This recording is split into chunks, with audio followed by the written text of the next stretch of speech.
मित्रों, रामायण में आपने शबरी के बारे में आपने सुना ही होगा, पर आपको क्या पता है कि शबरी आखिर कौन थी और जिसे भगवान श्री राम ने चलकर शबरी को दर्शन दिए, और शबरी पूर्व जन्म में कौन थी, इसके पीछे क्या कथा है, हम जानेंगे इस वीडियो में। शायद बहुत से लोग इसके बारे में नहीं जानते हैं।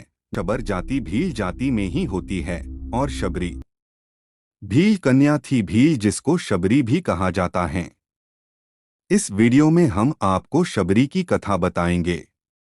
किस प्रकार शबरी एक भील घराने से भाग निकली और ऋषियों की सेवा करते हुए और भगवान श्री राम का इंतजार करती रही, और किस प्रकार भगवान श्री राम शबरी की कुटिया पर आए और शबरी का उद्धार किया। इसके साथ शबरी की पूर्व जन्म के बारे में भी जानेंगे, तो वीडियो में आखिर तक बने रहे। मित्रों, शबरी का विषय इसलिए महत्वपूर्ण है क्योंकि शबरी इतनी सरल थी कि उसने अपने पिता रूपी गुरु के एक वचन पर ही पूरा अपना जीवन श्री राम को समर्पित कर दिया। आइए जानते हैं शबरी कौन थी। मित्रों, बात उस वक्त की है जब भगवान श्री राम का जन्म भी नहीं हुआ था।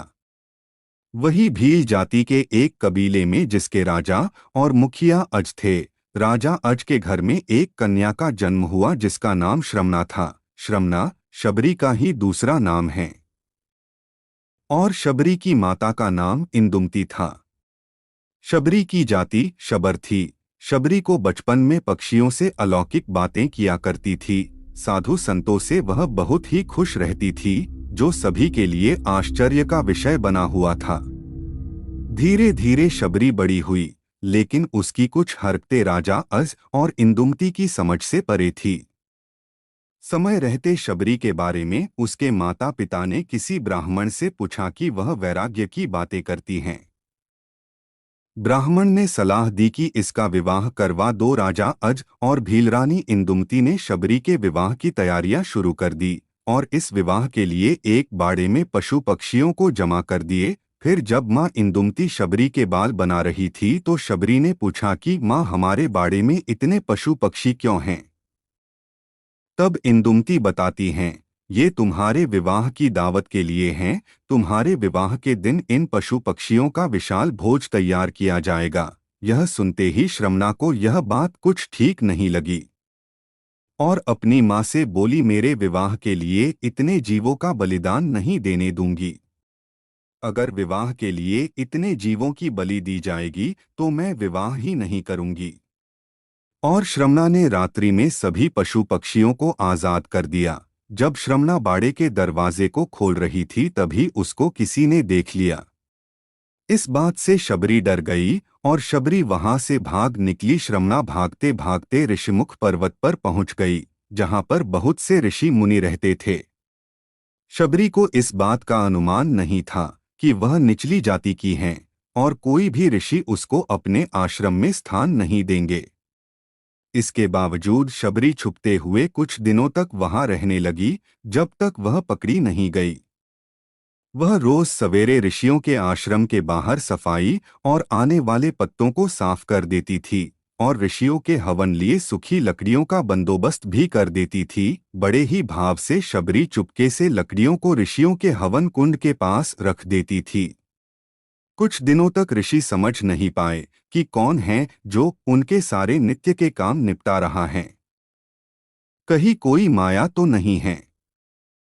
फिर जब ऋषियों ने अगले दिन सवेरे जल्दी शबरी को देखा और उन्होंने शबरी को पकड़ लिया और ऋषियों ने शबरी से उसका परिचय पूछा तो शबरी ने बताया कि वह एक भीलनी है।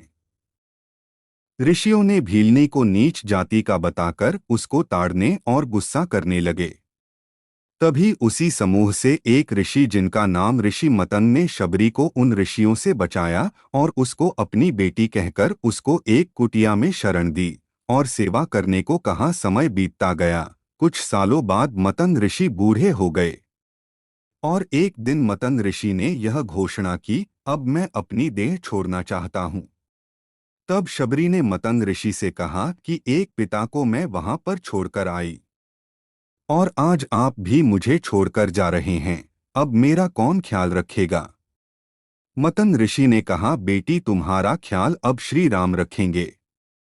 शबरी सरलता से कहती हैं, राम कौन है बाबा और मैं उन्हें कहाँ ढूंढूंगी। मतंग ऋषि ने कहा, बेटी तुम्हें उनको खोजने की जरूरत नहीं है, वो स्वयं तुम्हारी कुटिया पर चलकर आएंगे। शबरी ने मतंग ऋषि के इस वचन को पकड़ लिया कि राम आएंगे। बस इंतजार करने लगी। शबरी रोज भगवान के लिए फूल बिछा कर रखती, उनके लिए फल तोड़कर लाती और पूरे दिन भगवान श्री राम का इंतजार करती। इंतजार करते करते शबरी बूढ़ी हो गई, लेकिन अब तक श्री राम नहीं आए। फिर एक दिन वह घड़ी आ ही गई जब शबरी के वर्षों का इंतजार खत्म होने वाला था। शबरी ने फूल बिछा कर रखे थे और आते जाते लोगों को मना कर रही थी कि इन फूलों पर मेरे भगवान चलेंगे। शबरी श्री राम के लिए रोज बेर तोड़ कर लाती थी। यह निश्चित करने के लिए बेर मीठे हैं या खट्टे, शबरी ने बेर को चख चख कर रख देती। जब भगवान श्री राम आए तो शबरी एक पत्थर के आसन के पास बैठी थी। शबरी ने पहली नजर में ही भगवान राम को पहचान लिया और शबरी ने भगवान का खूब आदर सत्कार किया और उनको झूठे बेर खिलाए। इस प्रकार शबरी के वर्षों का इंतजार खत्म हुआ था और उसको भगवान श्री राम मिले थे। शबरी पूर्व जन्म में कौन थी? शबरी अपने पूर्व जन्म में एक रानी थी, नाम था परमहिसी। एक बार कुंभ के मेले में परमहिसी रानी और राजा दोनों साथ में गए थे। राजा का वहां पर शिविर था। रानी को एक दिन अपने खिड़की से ऋषियों का समूह दिखाई दिया जो कि हवन कर रहे थे और मंत्रों का उच्चारण कर रहे थे। रानी परमहिसी का मन भी उन ऋषियों के बीच में बैठने का कर रहा था। रानी ने राजा से आज्ञा मांगी, लेकिन राजा ने कहा कि आप रानी हैं, इस तरह आपको शोभा नहीं देता। आप उन ऋषियों के बीच में नहीं जा सकती हैं। परमहिसी रानी अपने कक्ष में जाकर रोने लगी। रात्रि को परमहिसी रानी अपने कक्ष से निकलकर त्रिवेणी तट पर गई। वहां गंगा मां से याचना करने लगी, हे माते, अगर मुझे दूसरा जन्म मिले तो मुझे रूपवान और रानी मत बनाना। ऊंचे घरानों में जन्म मत देना, अब आप में समाना चाहती हूं। बस इतना कहकर परमहिसी रानी अपनी देह त्याग देती हैं और जल समाधि ले लेती हैं। इसी कारण अगले जन्म में शबरी रूपवान नहीं थी और ना ही कोई राजघराने पैदा हुई। मित्रों, यह थी शबरी की कहानी जो हमें सिखाती है कि सब्र का फल हमेशा मीठा होता है। आपको यह वीडियो अच्छा लगा तो वीडियो को लाइक और चैनल को सब्सक्राइब करना ना भूलें।